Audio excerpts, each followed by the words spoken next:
Mahesh Babu latest movie Guntur కారం release కు ready అవుతుంది.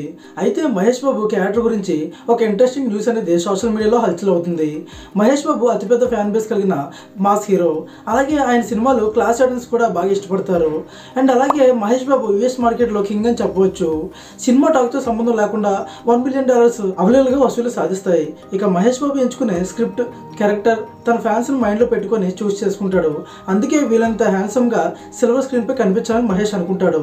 మహేష్ బాబు ఎక్కువగా డీగ్లామర్ రోల్స్ని లైక్ చేయడు. జనాల్లో తనని అలా యాక్సెప్ట్ చేయరనేది ఆయన ఆలోచన.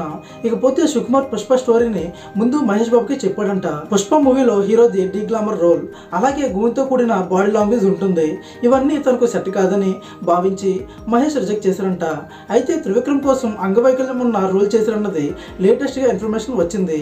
గుంటూరు కారం మూవీ ట్రైలర్ గమనించిన కొందరు ఫ్యాన్స్ అయితే మహేష్ బాబుకి ఒక కన్ను కనిపించదు, మోనాక్యులర్ విజన్తో బాధపడే వాడిగా మహేష్ క్యారెక్టర్ని రూపొందించారని అంటున్నారు. అంటే మహేష్ క్యారెక్టర్కు ఒక కన్ను మాత్రమే కనిపిస్తుందంట. ఈ మధ్య స్టార్ హీరోల క్యారెక్టర్లో లోపాలతో రాయడం డైరెక్టర్లకు ఫ్యాషన్ అయిపోయింది. అండ్ అది వర్కౌట్ కూడా అవుతుంది.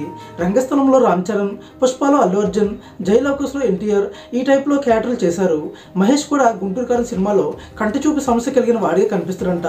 అయితే ఇది ఇమాజినేషన్ మాత్రమే. దీనికి అఫీషియల్గా ఎలాంటి ఇన్ఫర్మేషన్ కూడా లేదు. గుంటూరు కారం మూవీలో మహేష్కి జోడీగా శ్రీలీల యాక్ట్ చేస్తుంది. And Meenakshi Chaudhary second heroine. Ramya Krishna, Prakash Raj key రోల్లో యాక్ట్ చేస్తున్నారు. దీనికి తమన్ మ్యూజిక్ అందిస్తున్నాడు. మరి దీనిపై మీ ఒపీనియన్ ఏంటో కింద కామెంట్లో చెప్పండి. వీడియో నచ్చితే లైక్ చేసి మరిన్ని అప్డేట్స్ కోసం మన ఛానల్ని సబ్స్క్రైబ్ చేసుకోండి.